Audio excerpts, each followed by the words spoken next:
Good evening, everyone. I'd like to now call the meeting to order. Thank you for tuning into our virtual City Council special meeting tonight as we continue to follow public health guidance to avoid the spread of COVID-19. Before we get started, I wanted to briefly go over the public comment procedures for the meeting. There will be one opportunity for public comment on the study session item only, which will take place during item number 4 after staff's presentation and council discussion on the item. As a reminder, this is a study session and no formal council action will be taken. To speak during public comment, please use the raise hand feature on Zoom to speak. If you're joining the teleconference by phone, you may raise your hand by dialing *9 and *6 to unmute your microphone when prompted. Please only raise your hand at the time that the item on which you are speaking is called. The allotted time for public comment may be adjusted if there are a large number of speakers. Council members Aguirre, Espinoza Garnica, G, Reddy, Vice Mayor Hale, and Mayor and myself will participate by teleconference pursuant to Governor Newsom's Executive Order N-29-20. The City Council chambers will not be open to the public. The meeting is being broadcast live to Redwood City residents on Astound Broadband Cable Channel 26 and Comcast Cable Channel 27, AT&T UVerse Channel 99, and are streamed live via the city's website at www.redwoodcity.org. As a reminder, we are now enabling video when City Council members and staff are speaking. We ask for your patience with any technical difficulties. I'd now like to ask the City Clerk if she will call the roll. Thank you, Mayor Howard. Good evening. We'll start with Councilmember Aguirre. Here. Councilmember Espinoza Garnica. Here. Councilmember G. Here. Councilmember Reddy. Here. Vice Mayor Hale. Here. And Mayor Howard. Here. Councilmember Smith could not join us this evening. Thank you very much, Ms. Aguilar. Moving on to item number 3, our study session for fiscal year 2021 to 2022 and our 5-year capital improvement program or CIP study session.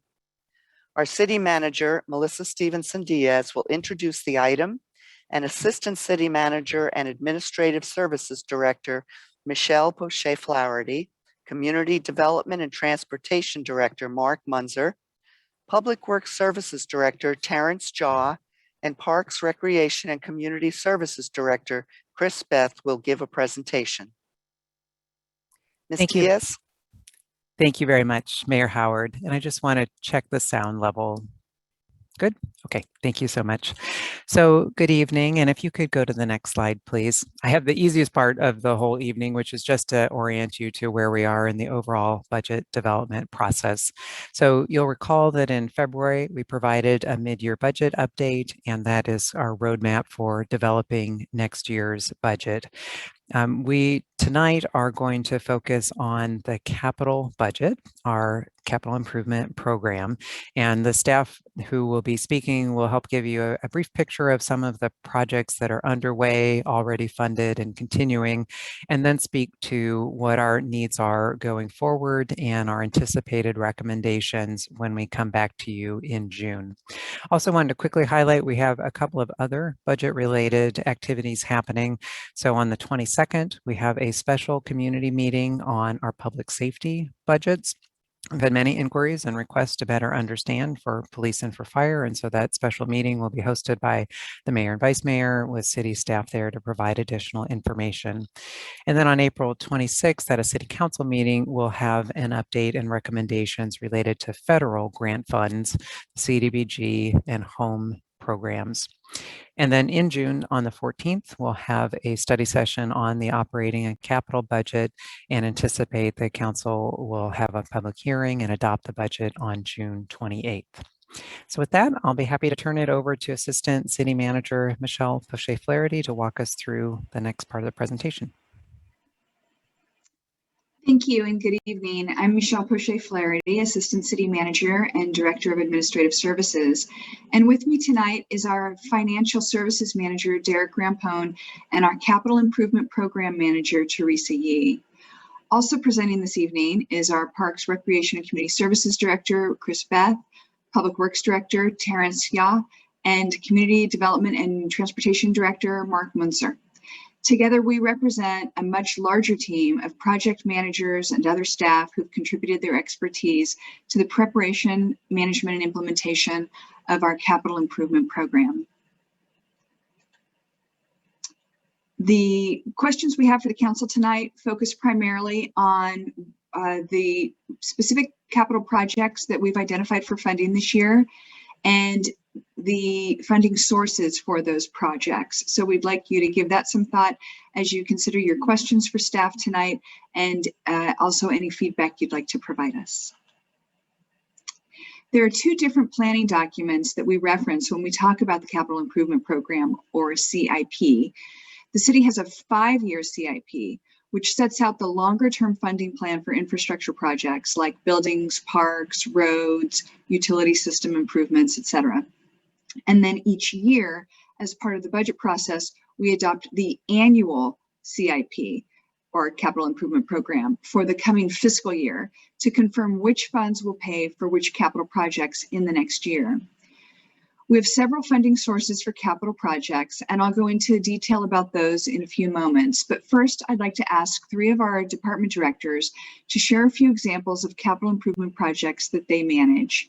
They will each review some examples of capital improvement projects already funded and underway, as well as some of the key projects we're proposing to fund in this year's capital improvement program, and some of the projects that could qualify for funding but remain unfunded at this time. And of course, several of our current projects have suffered from delays this past year due to the pandemic as well. So it's a particularly complicated year for us. So let's start with Chris Beth from our Parks Department. Thank you, Michelle. Good evening, Mayor Howard, Vice Mayor Hale, and City Council members. Thank you for allowing me to speak tonight and provide some highlights. With the Magical Bridge Playground that we recently completed, our attention are on a number of other projects as well. You'll see a few of our highlights that are here, specifically the new Veterans Memorial Building Senior Center as part of the YMCA project, a partnership with the YMCA.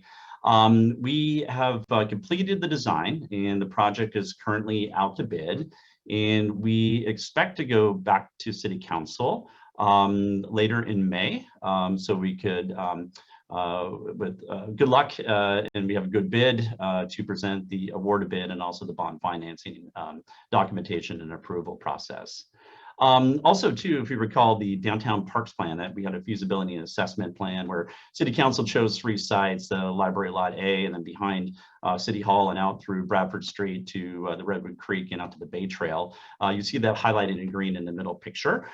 We are, in fact, just selected through a very lengthy process of working now with a final consultant to bring them on board, and you should be seeing their agreement come to council soon. And we're excited to start our public engagement process later this summer with our primary focus on Library Lot A.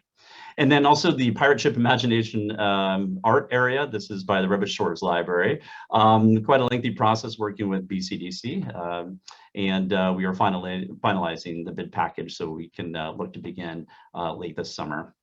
Next slide, please. Thank you. In terms of this year's funding requests through the team, we've identified 4 major areas where we're going to be requesting funding for. One is the council-directed racial equity art mural project.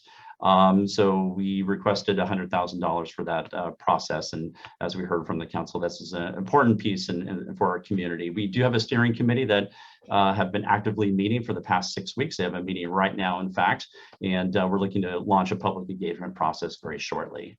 Haas Synthetic Turf Replacement Project. It's wonderful that we have a number of synthetic turf fields in the city. It provides year-round playability. Each field, grass field, takes about 1 million gallons of water each year. So especially as we're faced with a drought, council's decision to convert grass fields into synthetic turf field is paid off. And we have currently 10 synthetic turf fields, so 10 million gallons of water per year is saved through that effort. However, there's reduced maintenance, there's no mowing, there's no fertilizing. However, they do have a lifespan, and so they typically last 8 to 10 years. And so Hawes Field is the oldest of our turf turf fields in the city, and it needs to be replaced. We're also paying specific attention to park pathway improvement. So addressing any trips and falls, ADA ramping, make our park experience for everyone enjoyable and safe. And then the National Guard Armory building, which the city recently purchased, thanks to you, we do have some upgrades that need to happen in terms of HVAC system replacement, replacing some windows, additional floorings, and so forth in the future. So those are the main areas. Next slide, please. We're very fortunate enough, again, through council's action, that we have another funding source to invest in our park system. It's a park impact fee. So this is off of development projects. Currently, they are residential-based developments, and so we get money per unit, not including, of course, any affordable housing units. And so we can invest in projects where we expand recreation usage, look to acquire land, invest in facilities, and so forth. 3 major projects we're looking at for this next year. The idea of reimagining Hoover Pool. We're reimagining Herker Pool with our partnership with the YMCA, but Hoover Pool has been an asset that has primarily been sitting. It's been a victim of budget cuts in the past, and also we've used this through partnerships and grants to run the pool, but we think we can do better, and we're looking at reimagining Hoover Pool to have both a combination, a teaching pool, so work on drowning prevention programs, but also to activate this for the neighborhood and in the community and have a spray ground feature. So that's something that we would like to look at, invest in, and then work with our community on. Garrett Park has the oldest playground in our system. It's circa 1986. So it is time for looking at not only replacing the playground equipment, but we have an opportunity because of the Casey family who donated 2 acres of land, just to look at how we improve the connectivity to Garrett Park and their land, keep it a habitat corridor, but again, there's a great opportunity to provide a number of improvements that sorely needed, connection to the creek, and look at trail system within their donated land. And then pickleball, if you've heard of pickleball, that's a super popular sport. We have added pickleball lines most recently, in fact, this past week, to Marlin Park tennis courts in Redwood Shores, and we have, we're going to be approaching Spinas Park. We have it at Mezzies Park and Red Morton Park, and pickleball is growing. It's wonderful both for young people and for seniors. But we don't have any dedicated pickleball courts, and so we're looking at targeting Redwood Shores. We receive a lot of requests, but we're looking at appropriate location, working with the Redwood Shores Community Association and the public, and to fine tune where this can go. So that would be another opportunity for us this next year. And next slide, please. And in terms of unfunded or deferred projects on our list, that's super important, is the Stafford Park restroom building replacement. It's our oldest restroom building in our park system. It's showing its age, and we do have some replacement needs for the sewer lines, and we think we have a strategy to perhaps do that in phase 1, so we can address the sewer line issue and then to replace the building perhaps next year. Public Art Fund, I mentioned the racial equity mural for that amount of $100,000, which is the request. Typically, we get from our capital improvement projects 50 to 60,000 a year, depending on the 1% of the CIP funds. So the full request was 150 this year, but there's many priorities and requests from the other departments as well. So we were just going to defer our normal $50 or $60,000 to the next year, and just keep the racial equity as our focus for this year coming up. And then I mentioned the National Guard Armory. So it is an older building that we've acquired. It does need some further renovation. So the total we expect is about $1 million, just to keep it comfortable and to replace an aging infrastructure. And so the total, again, we were expecting about $1 million, and we're going to portion this out for the next couple of years. And that is my quick report and my highlights. And then Michelle, I'll give it back to you. Thank you. Thanks, Chris. And next we have Terrence, our Public Works Director, to talk a little bit about some of the projects in his department. Great. Thank you, Michelle. Good evening, Mayor and the Council. This is Terrence Shaw, Director of Public Works. Thank you for the opportunity to present you with capital improvement project from Public Works Services Department. One of our key projects is sidewalk inspection and repair program. The department repair or replace approximately 2,000 locations per year throughout the city. 2,000 locations may sound like a lot, but put into the perspective, the city has over 300 miles of sidewalks and their conditions are constantly changing due to the various factors. Tree root for one example. The map image in front of you is the location we have completed the repairs or replacement in this fiscal year. For upcoming fiscal year, we are proposing funding requests for $267,000.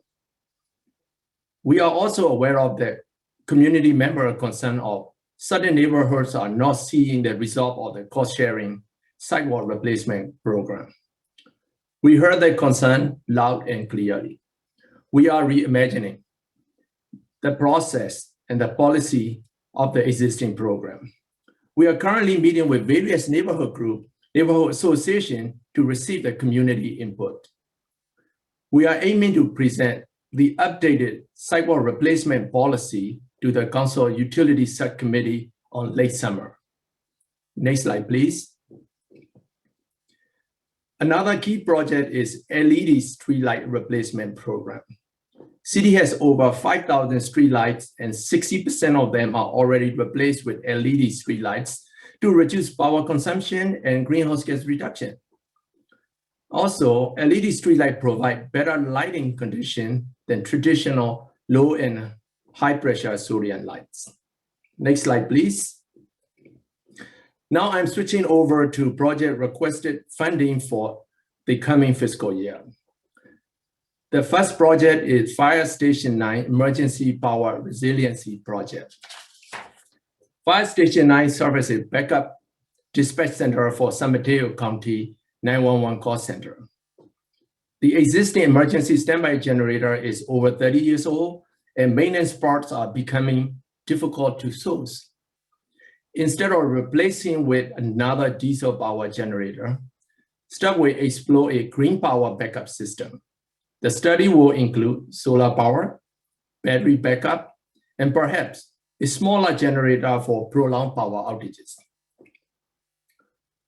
We are also requesting funding for upgrade Fairfield Community Center kitchen that serves for the daycare and senior services. The kitchen is an essential part of the facility operations. We hope that funding will enable better service for the community. The other project we are proposing is to install smart water meter in the water distribution system. At this time, if we have a water main break in the system, our responses have been relying on the reporting from the community. This smart water meter will monitor the distribution system and staff will get the notification as soon as system detects any irregular change in the water pressure. With this smart meter, our response time will be much quicker and will minimize the water losses due to the water main breaks. Next slide, please. Funding requests for these three projects were deferred for the future years. Heating, ventilation, and air conditioning replacement program, carpet replacement program, and police building upgrade program. Although specific funding requests were deferred, the department can respond any emergency repair through the normal operating budget. This concludes my portion of the presentation and pass it back on to Michelle. Thank you, Terrence. And now I'd like to turn to some of the projects that are managed in our Community Development and Transportation Department. Mark, would you like to talk about those today? Certainly, Michelle. Thank you. Good evening, Mayor Howard and members of City Council. I'm going to go through these slides pretty quick. I know we want to get to your comments. Please don't take it as any other way for that the very hard work that our staff does on these projects. For the projects currently underway that we wanted to highlight for you this evening is some of our active transportation corridor projects. And when I refer to the active transportation, it typically means pedestrian and bike improvements that we have focused on in different geographic areas of the community. So one of those is the Jefferson intersections improvements, and that's around where Jefferson intersects with both Cleveland and Clinton. Also wanted to highlight the neighborhood safety enhancement project, which is predominantly safe routes to schools improvements and other types of green infrastructure improvements around Taft Elementary School. And in the completed, we have completed the Marshall intersection improvements, which are also at the intersection of Jefferson. The Middlefield Streetscape project has been underway for a number of times, or a long time. And it is an underground utility and a streetscape project. And the reason it's taken the length of time that it has is it's very complicated in dealing with our utility partners while also doing streetscape improvements. It's about 90 to 95% complete right now. So we're very excited. We really do hope for groundbreaking this year. The 101-84 interchange project, again, a well-known project that's been before you before. We are at about 95% design for that project. So as you know, design phases go in certain increments. And when you get to about 95% is when you have to secure capital funding. So we are currently in conversations to potentially submit under the surface transportation bills, currently under the purview of the federal government and so a lot of other funding sources. So we expect to be before you with updates on that project soon. Again, the importance of that project is certainly in Redwood City. We're a lead sponsor on the project, but it has tremendous regional impacts for circulation improvements. And finally, the California Water Tank and Pump Station project, that's about 85% completed. That's the drone picture that you see on your slide. It's about a $10 million construction cost. It's funded out of the Water Enterprise Fund. And it really provides emergency water storage and additional service to the Emerald Hills area. So again, a multi-year project that's currently underway. Next slide, please. For the funding requested for the future year of 21-22, we wanted to highlight a few of our traffic calming programs. One is the Roosevelt pilot project, where CIP funding is being sought for a local match for an MTC quick build grant. So you will see that shortly. Also the speed hump and rectangular rapid flash beacon project.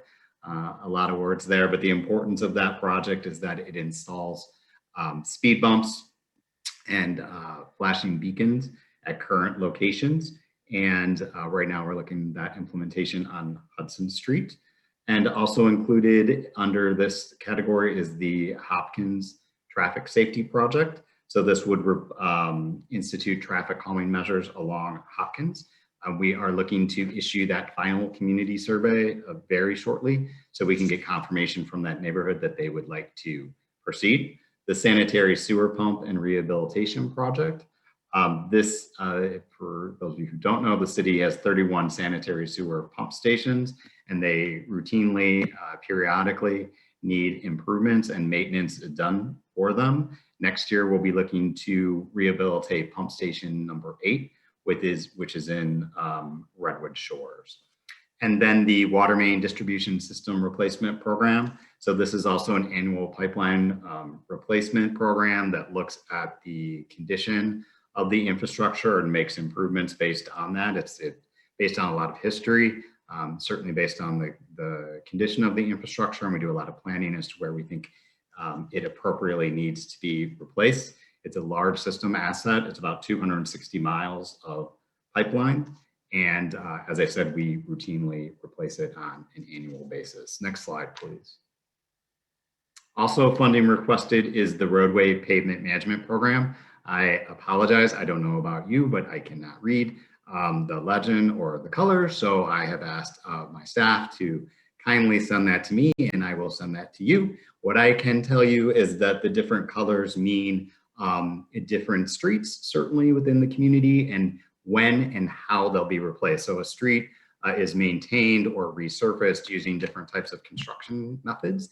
And that's what this map shows you. It is, again, something that I will forward to you so that you can get more information. We'll certainly post it for the community so that they have an idea of the streets that we're looking to resurface under this program. Last year, we did pavement overlays on segments of Twin Dolphin Drive, on Middlefield Road, on Spring Street, and on Chestnut Street. Next slide, please.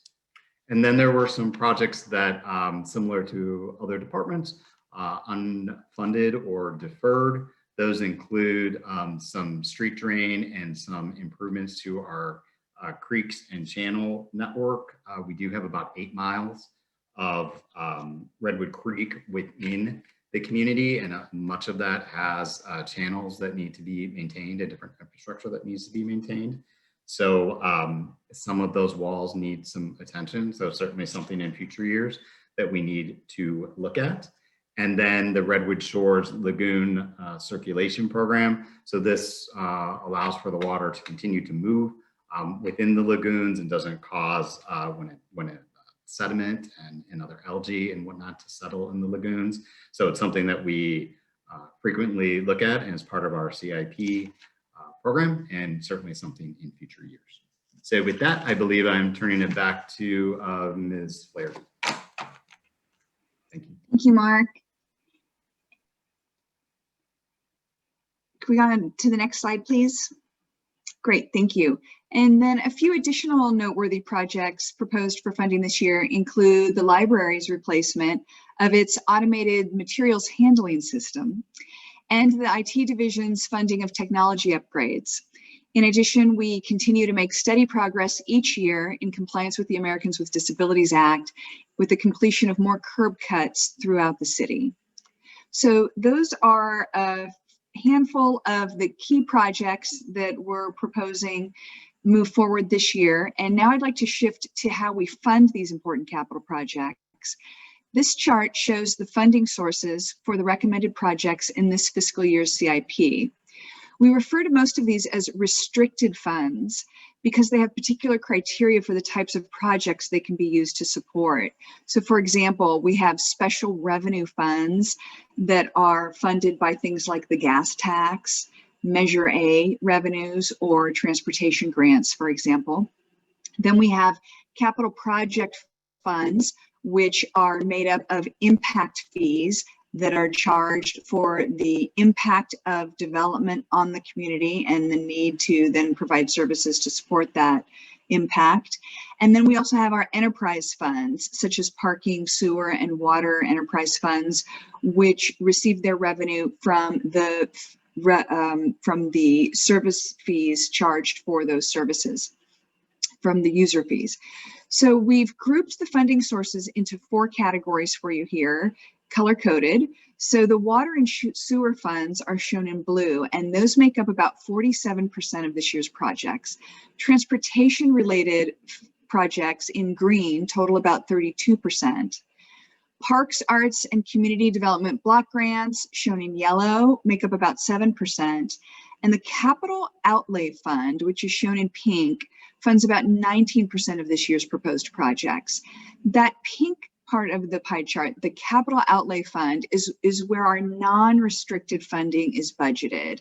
So this fund gets its revenues through transfers from the general fund, where utility users tax revenues are set aside for the capital improvement program. Each year, an interdepartmental committee of staff prioritize the projects for funding from that capital outlay fund, the pink portion of the pie, based on the City Council's strategic priorities and guiding principles, such as equity and environmental sustainability, while also considering the citywide capital needs. The recommended CIP budget for fiscal year 21-22 totals approximately $28.9 million in new funding when you take the whole pie together. And that's a total of about 56 total projects, which are listed for you in attachment D. Let's move on, and rather than running through all the list of the projects that are in each one of those sections, let me just summarize for you briefly that the water and sewer fund projects total about $13.5 million of the proposed CIP this year. The transportation related funds total approximately $7.8 million. Parks and other fund requests total just over $2 million. And projects in the capital outlay fund total nearly $5.5 million this year. You'll notice a wider variety of in the types of projects in this last fund. And again, that's because this is for the projects that don't fall within the criteria of restricted funds. So it's a wider range. Now that was a summary of what was proposed for this current fiscal year. So in your packet, you have both the fiscal year proposed budget as well as the 5-year CIP. So moving now to the 5-year CIP, this consists of anticipated capital projects needed to manage the city's capital assets, infrastructure, and adequately provide services to the city's residents that relate to those capital projects. The list of the 5-year projects is included in your packet under attachment D. And this slide shows the estimated revenue from all funds in green and estimated costs in blue. As you can see, future year needs consistently exceed the anticipated revenue. So with about $162.4 million in capital funding sources estimated to be available over the next 5 years, we're looking at being about $44 million short of the $207 million worth of projects we've planned for in the next 5 years. Some of the major upcoming and recurring CIP projects in the 5-year program and beyond are highlighted in this list on the left. And again, I understand our fonts are small. This is representative of the more detailed information that's available in your packet. But so on the left are the 5-year projects, some highlights of the 5-year projects. Many of these projects are not included in the shortfall projections you saw on the previous slide because they're either in their planning phases or they require multi-jurisdictional input or need further funding discussions. So in other words, in addition to the shortfalls you saw on the previous slide, we've got some other big projects we know are on the horizon that are not currently listed in that funding plan. And then the list on the right is the recurring programs or highlights from the recurring programs that illustrate the larger programs that don't necessarily have 100% funding resources, but continue to receive some degree of funding every year on an ongoing basis. So many of these use the restricted funding sources, but they're rarely funded at 100%.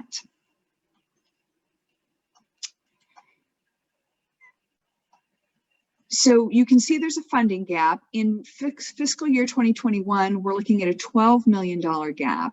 And as shown in that previous slide, the 5-year CIP routinely identifies far more projects desired than available in any given year. So to narrow the gap in funding needs, staff is exploring the potential to apply for federal funds through legislative bills that are coming up this year, as well as grant sources from various departments in the federal government. The competition and compliance for such funds can be demanding and require some investment of city resources to pursue.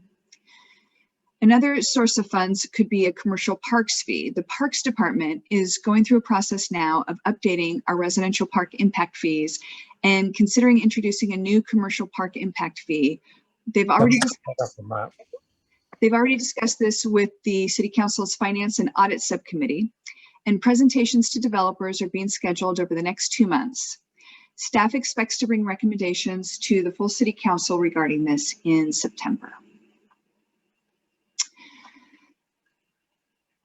The last thing I wanted to show you is the new online portal for our capital improvement projects that our GIS staff has been working on recently, and they've done just an extraordinary job. Really want to give kudos to the team in GIS who has put this together.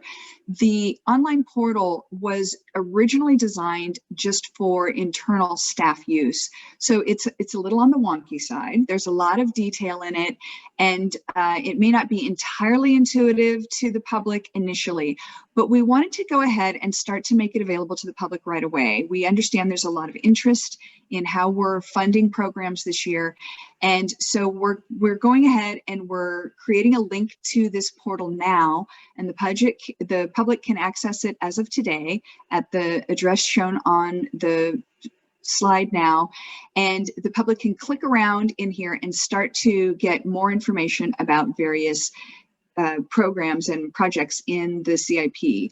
And over time, we will add some additional instructions and information to make it a little bit easier to navigate. But we're putting this on the website now so that the public can start to access this information right away, as can the City Council for more information on the program. Traditionally, we have printed everything in a book for the 5-year budget, and we'll continue to do that. But we wanted to make this online information available as well as we get with our 21st century resources. So moving on to the last slide, we return to you, Council, with questions for the Council, and we would be happy to answer any questions you have for us and receive any feedback you'd like to give us about the programs we've laid out for you today. Thank you very much, Ms. Flaherty. Ms. Diaz, did you have anything to add? No, Mayor, thank you. I do not. Okay, so we'll now move on to questions for the City Council. And following that, under item 4, we'll have public comment on the study session.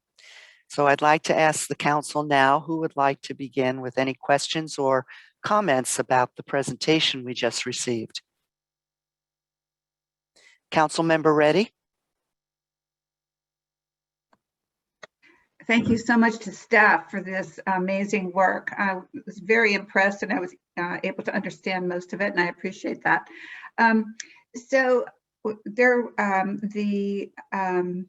president just launched his announcement about the infrastructure money that would become available. Is it possible that it's appropriate that any of that money could be used for some of our projects? We are studying the availability of federal funds for some of these projects. Even with the generosity of the federal government, it's a fairly competitive process.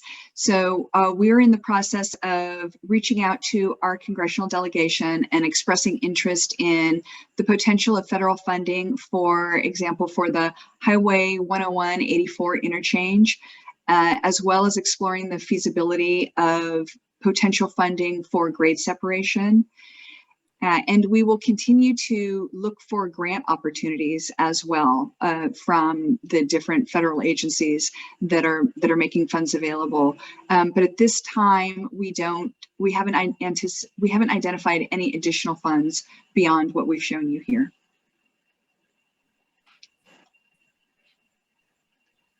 Councilmember Reddy, did you have any other question? Okay, no, I'll move on. No, then. I did not. I thought I lowered my hand. I did. I remembered to lower my hand. Councilmember Espinoza-Garnica. Yo, hello. Hi, folks. Ooh, a little anxious. Sorry. I think I had too much caffeine.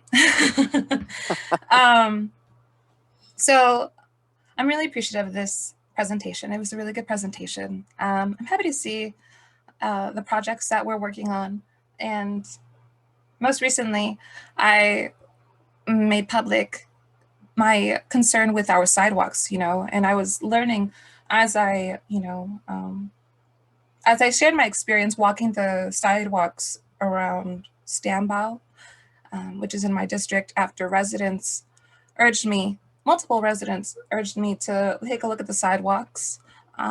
Later, I was informed of the procedure that we have, or the program that we have, splitting it 50-50. And I documented a lot of it, and I learned a lot talking with Terrence. He responded quickly. I met with him very soon afterwards, and I was very pleased to hear from him and in this presentation that there's a plan already to take on this the progress we made, to look at it from not just an equality perspective, but from an equity perspective. Sorry, I'm gonna turn on my lighting because I hate looking bad in bad lighting. Okay, thank you. Hold on. There you are, you can see my face, I think. And so I'm very thankful for that. I'm very thankful for Terrence for what they're providing, and I'm on the utility subcommittee, so we'll be hearing that in June.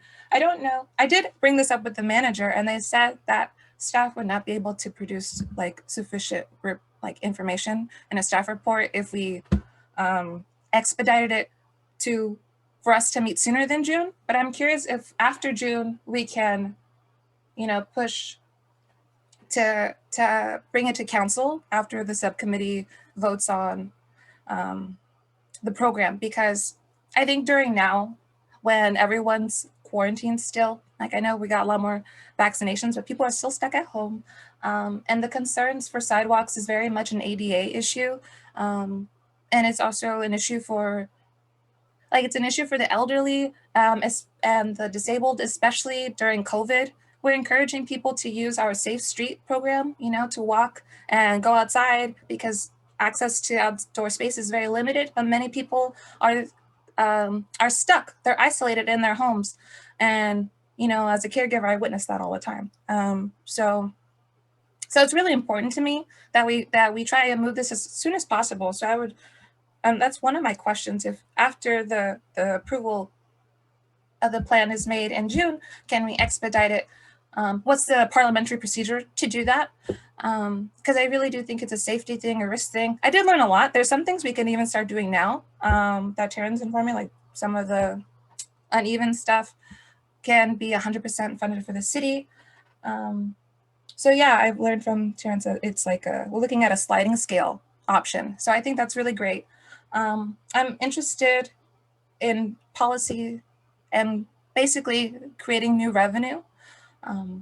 Not just for housing, because a lot of my ideas for policy were related to like flipping taxes and land value uplift taxes. And I'm not sure exactly how to separate like public works revenue with housing revenue, because both are so essential and need to be dealt with through an equity lens, right? And but I'm also interested in bringing up to council, and I think, please let me know if I need a referral, if I have to write first a referral, but big business taxes, so payroll taxes, it could be headcount taxes, looking into this, leading staff to lead into taxing big business. So we have sufficient funding for our services for the public, because there's a hoarding of wealth in the big business. So it makes common sense to tax them. So that's something I'd like to propose as a way to increase revenue.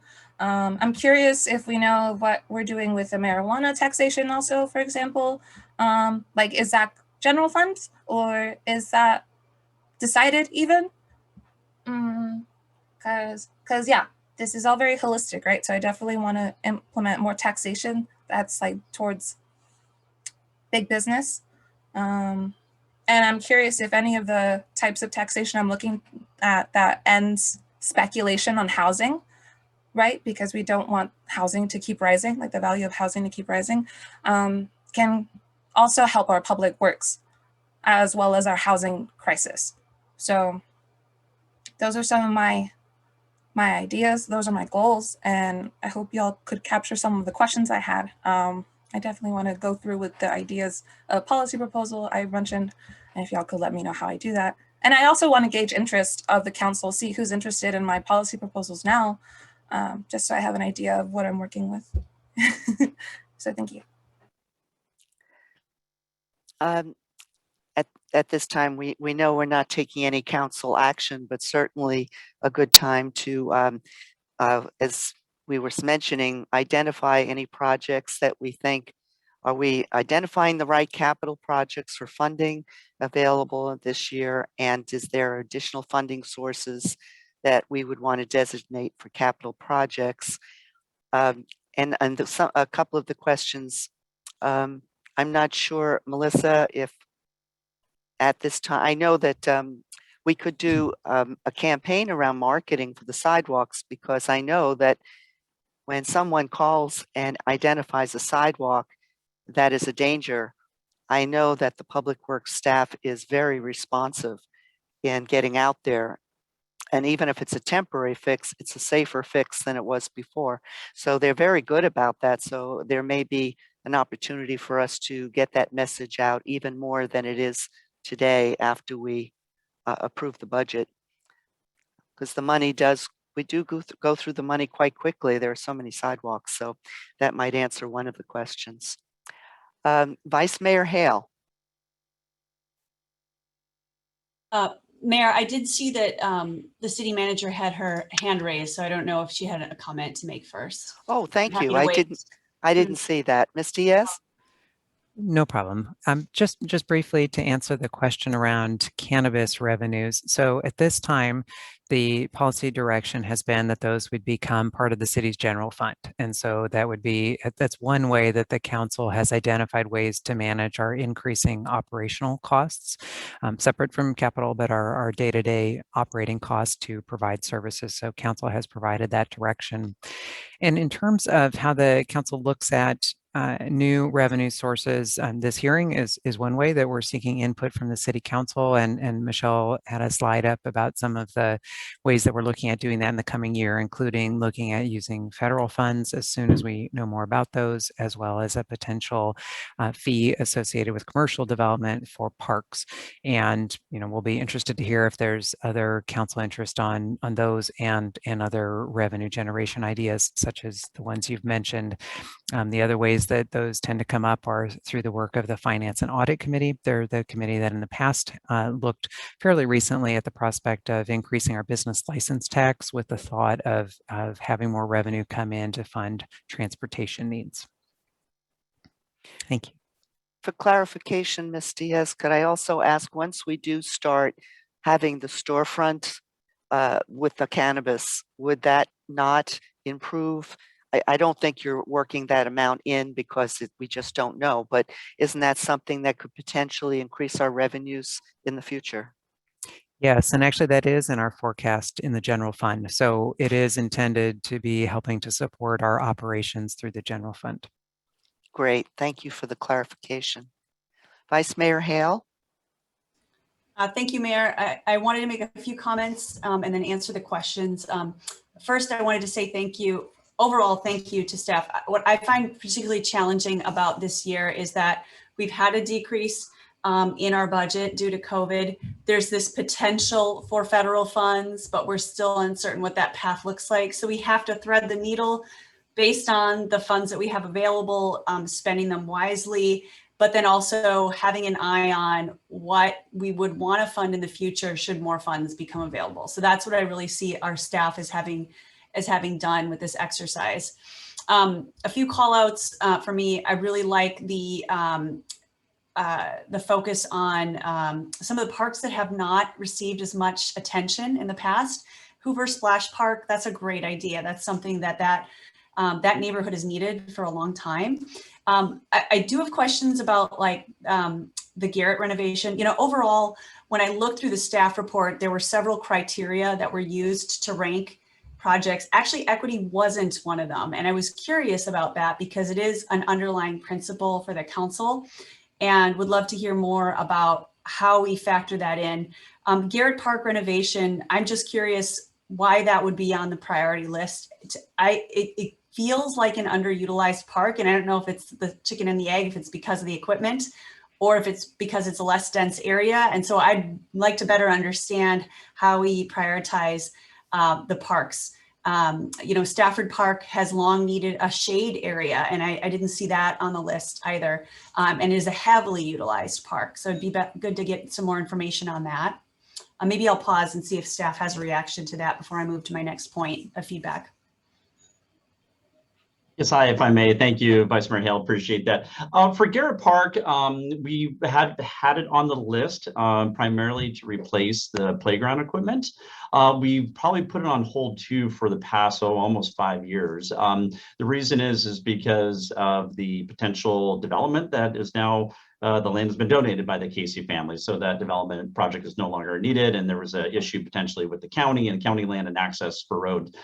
So that's great. That opened it up, and potentially again with the use of that new property, again a trail system and connectivity to Garrett Park, and then how do we improve creek access? Very it's a great neighborhood park, but also you can see the effects of a very decaying playground there that needs major attention. So that was the main part. For Stafford Park, we focus on the restroom facility. We do have some shade structures in the tot lot, but I'd be curious to hear more about that. And we've done tree plantings and so forth, but love to learn more about that. So we can certainly look at that if that's a potential. But also in terms of equity, we did look at any of the, I think breaking it up throughout the park system in every neighborhood. We looked at providing funds and projects in each of the neighborhoods as best we can. And also we've also made major investments in, I would say, typically lower, underserved neighborhoods in the past. So if we focused at Linden Park in the renovation, or Fleischman Park, or Spinas Park, and now I think with Hoover is a great opportunity to really activate that and provide more kid focus and to use the pool complex in the right way. And Chris, if I could keep you for just one more minute on how do you get feedback from the community on the parks to say, so for example, you know very well, I'm a very heavy user of Stafford Park, and a lot of the parents have wanted shade in the tot park for so long because it's literally physically hot to touch and there's so little. So the bathrooms isn't what would pop to the top for me, but maybe there's other demographics that use the park than the younger child demographic. So are you doing surveys and then sort of stack ranking them, or is it just staff observations? How are you prioritizing? Yeah, so thank you. That's a great question. We recently updated our park needs assessment. And so what you're seeing in terms of our investment is based on the park needs assessment. In terms of direct, hey, we need more shade. I haven't heard that since we put into the shade structures. But we should look at if it's not casting enough shade. We do have 2 in the tot lot area, but if something's hot to touch, yeah, we should take a look at that. But I haven't received that sort of feedback. But so we'll base it on the park needs assessment, feedback from our commissioners. Now the commissioners are each assigned to a neighborhood association. So now we're getting great feedback to the neighborhood associations, and then directly, quite frequently from neighbors or neighborhoods, specific requests for upgrades to either equipment or other items related to parks throughout our system. So multiple sources. I would love, and just to park this for future exercise, I'd love to see us have some way of doing surveys and just putting it up, posting a link or a QR code in the parks to say, hey, what are the few things that matter to you for this park if you're a user of this park? Because I still think that there is feedback that could really help us to prioritize that there are needs within the community we can hear. So I'd love to see that at some point in time. Thank you so much. Yeah, you got it. Thank you. Thank you. And then for next year, so for what's not here that I would love to see in the future, when look at right capital projects, we're talking about this year, but then you did also give the 5-year view. For me, a line item that's missing is our investment in Vision Zero, which is, of course, reducing all fatalities, traffic fatalities, and really speaks to bike and pedestrian. I think sidewalks are a really important part of pedestrian. To add to the lengthy list that Council Member Espinoza Garnica gave, the use case also of children.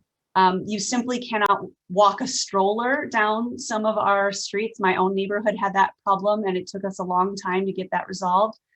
Jardin de Niños, I used to slaying that name, but just walking from the downtown to that park, you literally couldn't take a double stroller or even a wide single stroller without having to take the stroller onto the street, which seems to defeat the purpose of safety. And a lot of children are now having to go further to school in Redwood City because the neighborhood schools have been reassigned. And if the parents want or need them to bike or walk to school, many of them are taking the sidewalks because we simply lack in a lot of the bike infrastructure that would allow them to get there safely. So I would love to see, and I know we're going to have a meeting on that sometime this spring or summer, but I'd really like to see us thinking about how the funds are going to come together for that. And then on the topic of funding, I'd like to better understand what we could do to best position for the federal funds. Is it project readiness? Is it lobbying? Do we need to have a lobbyist that's focused on federal funds? I feel we certainly do have a number of large scale projects that are going to be in need of funding. So that's not a problem. It's probably going to be getting the attention and the support. And then I do believe that for the other future funding sources, to question two, I do think that's a great conversation for the Finance and Audit Committee to have with input from our colleagues about their ideas. I was a part of that conversation 2 years ago when we developed the retail cannabis ordinance. We started with a very large list and then we called it down based on what would produce revenue that would be significant and meaningful. And I think that's a very useful place for that conversation. So I want to thank you very much, staff, and Mayor, I'll turn it back to you. Thank you, Vice Mayor Hale. For clarification, I think Vision Zero is going to be on our agenda in, is it May?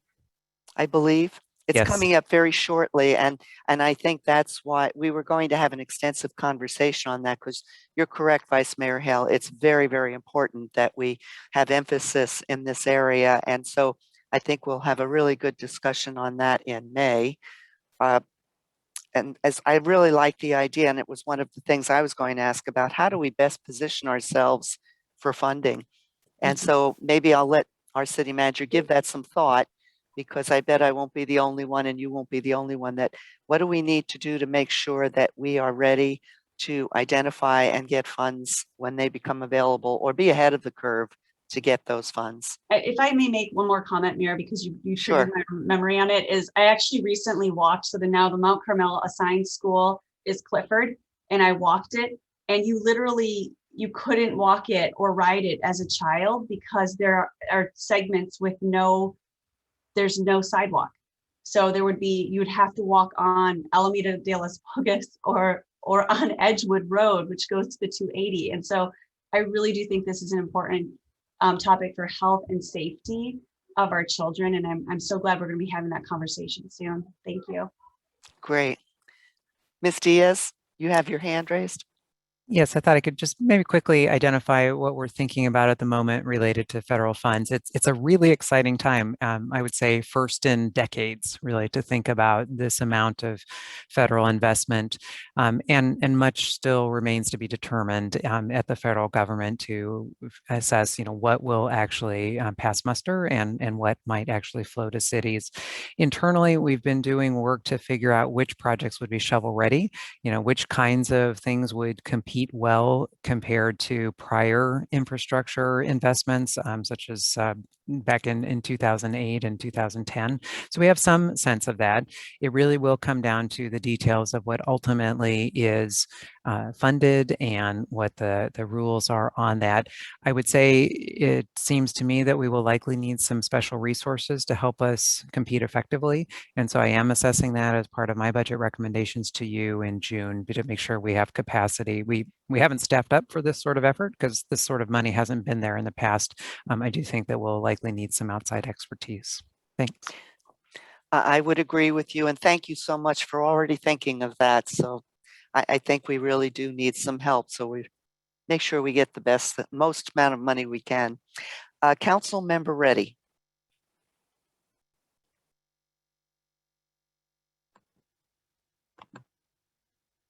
Thank you so much, Mayor.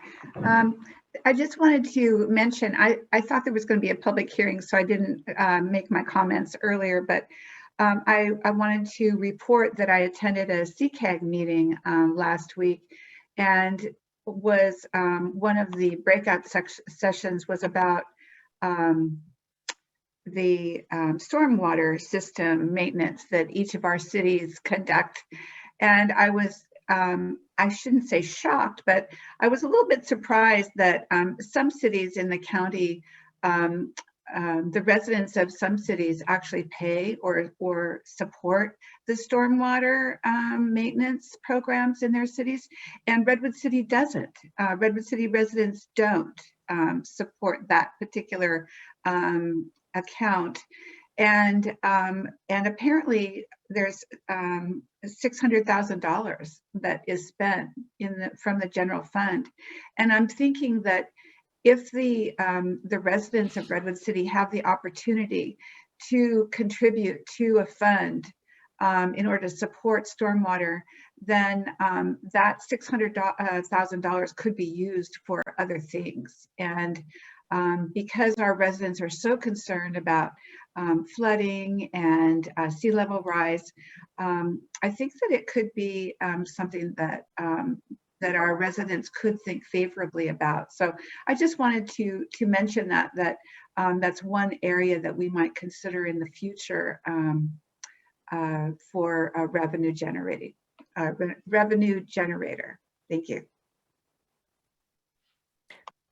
I think that maybe, Ms. Diaz, we can put that in the parking lot. I know there were a couple of recommendations made by Council Member Espinoza Garnica and Vice Mayor Hale. So we'll put that there, and maybe we take it to our committee, our subcommittee, to discuss and get additional information on it as far as possible revenue sources for the future. So thank you very much. We will be having public comment immediately following our discussion of the study session. Council Member Aguirre. Thank you, Mayor. I just want to thank the staff. This is an excellent presentation, and it just really lets our community know what the city does and, you know, what we are in charge of and what we really have to keep up. And I'm also excited with you, Melissa, about the this new administration being really focusing on infrastructure and how we can really take advantage at this time and move forward, especially with our $44 million shortfall that we'll have in the next few years, and look at those opportunities, which I know come from, you know, besides the feds, there are state funds. There's also MTC does some stuff for transportation. CCAG does other stuff for Safe Routes to School and others. And I appreciate the fact that both my colleagues, Hale and Espinoza Garnica, are talking about sidewalks, because when you're in a city, a lot of it's like, how clean is it? How are your sidewalks? How are your streets? Those are the first things that folks look at. And with the pandemic, you've seen so many people walking, and all you have to do is either push a stroller, or in my case, push my dad on a wheelchair, to know how difficult it is to go on some of our sidewalks. And you see a lot of folks walking in the street. A lot of seniors are walking in the street because it's a lot safer. You know, almost walking in the bike lanes because it's safer when some of the streets allow it. So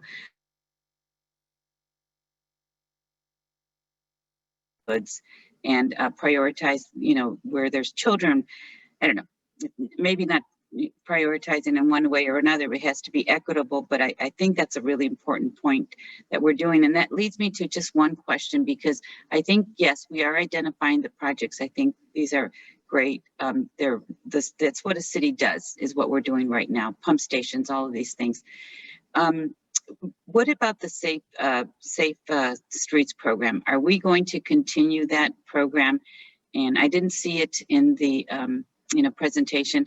Are we going to do anything with it? And is there a cost with that attached to that? That's a very good question. Ms. Diaz? I'll take a stab at it and then invite Mark Munzer. Oh, actually, Jessica as well might be able to address that. We have been taking in information from residents and looking at the possibility of continuing, but I'd ask our transportation manager, Jessica Manzi, to provide a better response.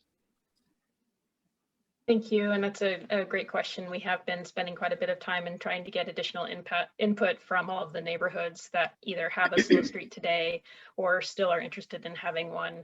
And we have our preliminary list of recommendations on next steps for the streets, and it varies quite dramatically from, you know, certain streets, you know, aren't interested in having the program continue, to neighborhoods that are interested in getting a new street. In some cases, we're looking at being able to transition that slow street into a more permanent project. I mean, Vyrick is a perfect example of that, where we'd actually been planning on implementing a bike boulevard for that street, and we have grant funding to implement that. So we're actively working on putting that project out to bid, so that can be implemented this year. And then there are a couple of other streets where we want to replace the existing equipment that we have out there with something that's a little sturdier. I think if you've driven on any of the slow streets recently, you may have noticed that the barricades tend to take a little bit of a beating. So, we're anticipating that there could be additional costs of $25,000 to $50,000 to refresh those streets that are out there, as well as to add 1 or 2 new streets in neighborhoods where they haven't been implemented. But that is something where I believe I've got existing funding sources that can cover that cost. So it's not included in a funding request for next year. Are you talking with neighborhood associations or other ways of communicating and getting more requests from folks that we didn't initially target? Or how are we asking and how are we getting that feedback? Yeah, so it's been a combination of physical mailings on streets where we have existing programs. It's been physical mailings. We've been working through the neighborhood associations are primarily our mechanisms. We had an online survey soliciting input. And again, that was advertised through different social media channels. So we're trying to hit a lot of different target audiences, as well as, whenever there's, stakeholders or different groups that have an interest, presenting to them as well. Thank you.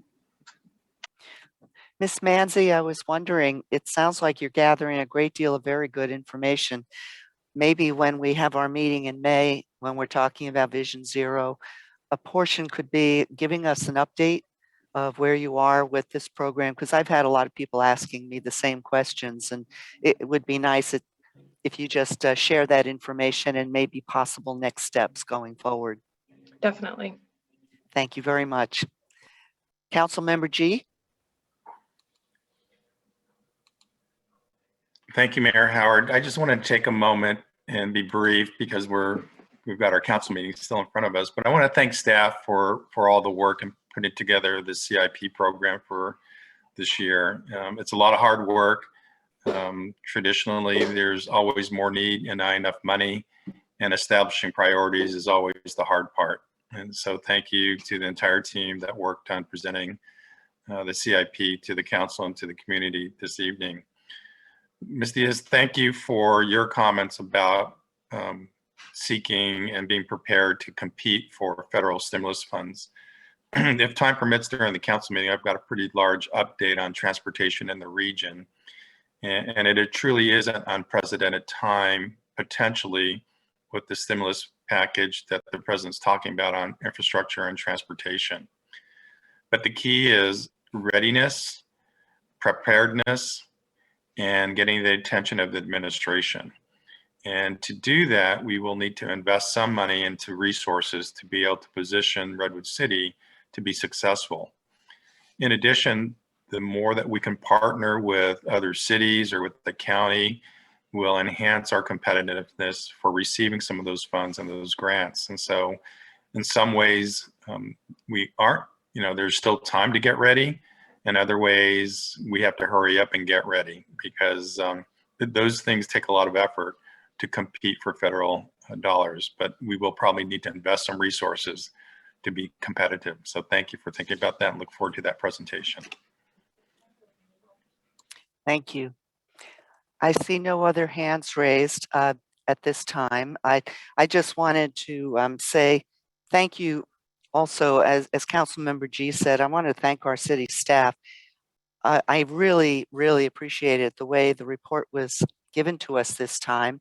I love the way you prioritized the different projects. I love your method of making it critical to routine and really making it clear why that was done. Also, funding available versus funding deferred and when. I just thought this report was really excellently laid out and clear and easy to understand because you have so many projects on your plate. How you keep it all straight, I don't know, but thank you for doing that. Then I also wanted to have a shout out to Teresa Yee. I see that she's the capital improvement project manager and that she was responsible for taking all this information and putting it into a report. And I just wanted to thank her because I think it's so well done.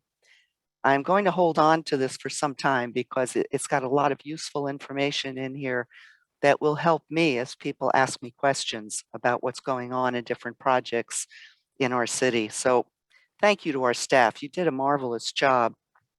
I think you've spent a great deal of time and effort identifying capital projects. I have nothing to add to it. I agree with what's been said. We need to find someone who can work with us, and what that looks like, I don't know. But as we say, we need to be shovel ready and anticipating how best to qualify and compete. We need to compete, and we want to be ready to do that because we have a lot of need in our community. $44 million shortfall is significant, and we really need to be able to continue the infrastructure improvements that we want to do in our community. I just wanted to add a comment, and it's around the pavement management program. I believe that would be Mr. Munzer. Just an observation that I have been getting more and more, I don't want to say complaints, but dissatisfaction lately about the condition of streets that have been surfaced, resurfaced, and paved.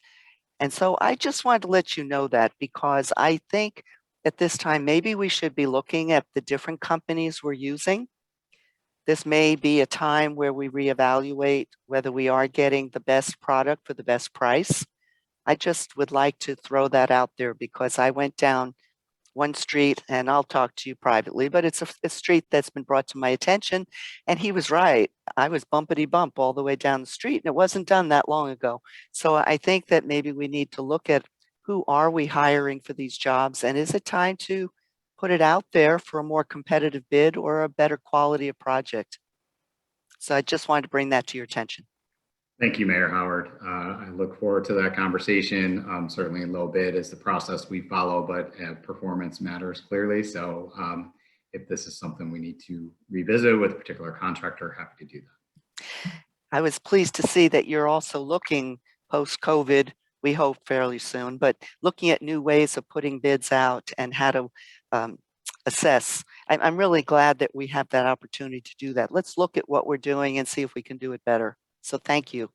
Thank you all. Appreciate it.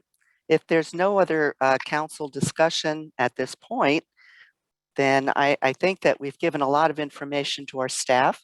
So why don't we move on to item number 4, which is public comment on the study session. We will now take public comment, and I'd like to see how many speakers we might have. I ask anyone who wishes to speak, please raise your hand now.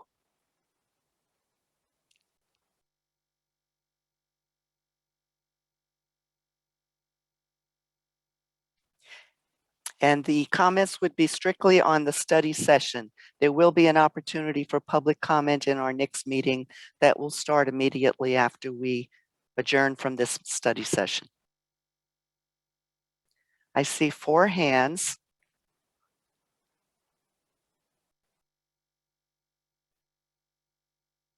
Okay, it seems there are a total of 4 speakers. The last speaker is Clara Jackal.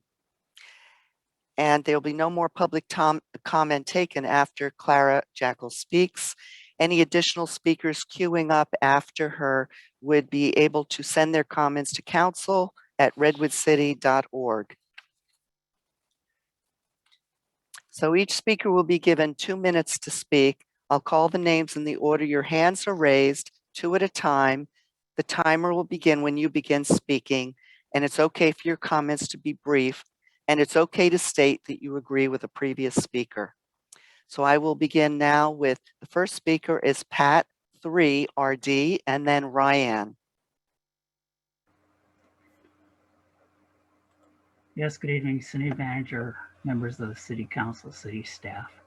Thank you for the work that you have been doing and for the work yet to be done. I'm pleased to hear that sidewalks are now understood to be of great significance this evening. To support low impact environment, walking on sidewalks should be encouraged as much as bicycles and motorized and electrified scooters. I want to say that no equity committee discussion is needed, never was, because privilege looks like Redwood Shores where I live, needing to have Redwood Shores Parkway and Marine Parkway repaved every 5 years, but neighborhoods of lower property values can't get a sidewalk. without the neighbors or the citizens or the residents along those streets pulling money from their own pockets. Therefore, I request that the sidewalk spending number from last year be quadrupled. And if someone makes 60% or less of the average wage in Redwood City, gets forgiveness from having to pay anything and can call anytime to schedule a new sidewalk. And I suspect it would run down the entire street. I also want to point out that this equity committee seems to be the latest excuse for any action being taken of any sort. Everything I read that the city is thinking of doing needs to go through the equity committee. No. The equity committee should be focused on why you have no black police officers in this police department. Thank you.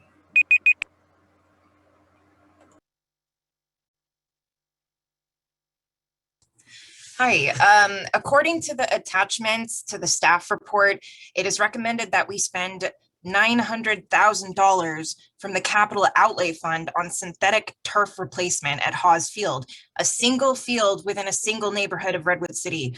Now, the capital outlay fund is the same fund that we use for sidewalk repair and inspection. If we spent less on synthetic turf replacement at Hawes Field, we could spend more from the capital outlay fund on sidewalk repair and inspection, which not only affects the entire city, but also specifically affects the Friendly Acres neighborhood. As you can see from the map attached to the staff report, Friendly Acres is not receiving any attention for special projects from the capital outlay fund like other neighborhoods are. Notice the original request for sidewalk inspection and repair was $450,000, but only $267,000 is being recommended for approval. Now, I take issue with this as Friendly Acres is an area of the city specifically affected by a need for sidewalk repair. I urge the City Council to consider approving the full $450,000 that was originally requested for sidewalk repair and inspection. The $900,000 synthetic turf replacement at Hawes Field can wait. Sidewalk repair can't wait. I yield my time. Thank you. My next speaker is call-in user 1 and then Clara Jackal.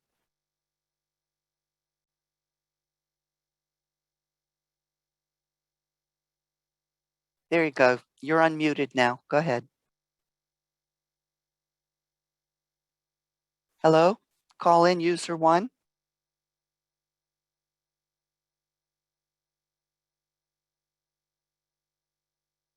Hello?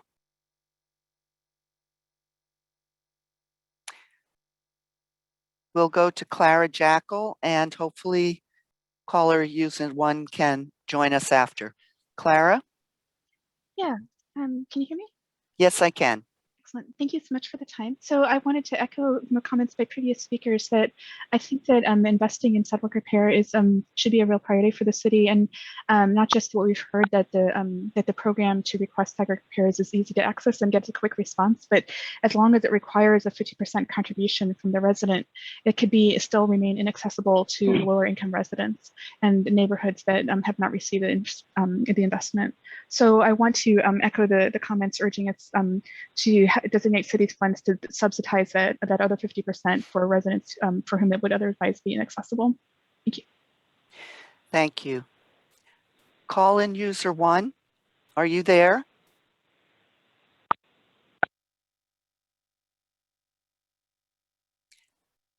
Call-in user 1, I believe you're muted. Can you unmute yourself? Hi, can you hear me? Yes, I can. Thank you. Hi, my name is Marcelina Luna. I'm a resident of Redwood City. And I also wanted to make a public comment on this subject, but I did notice that on the recommendations, there's a proposal to build the Bayfront Park on Maple Street, and that would cost us $5 million. And I would ask the city to really go back and take a second look, and instead of reinvesting in and projects that really benefit the more affluent communities to really reinvest in our low-income communities. And speaking on the parks subject, because that seems to be a concern for a lot of people here, based on what I was able to find, it looks like in our lower income communities, we probably account for 14 acres of parks of totality. However, the affluent neighborhoods have over 93 acres of parks and trails. You know, just adding the words equity lands on presentations doesn't make it so.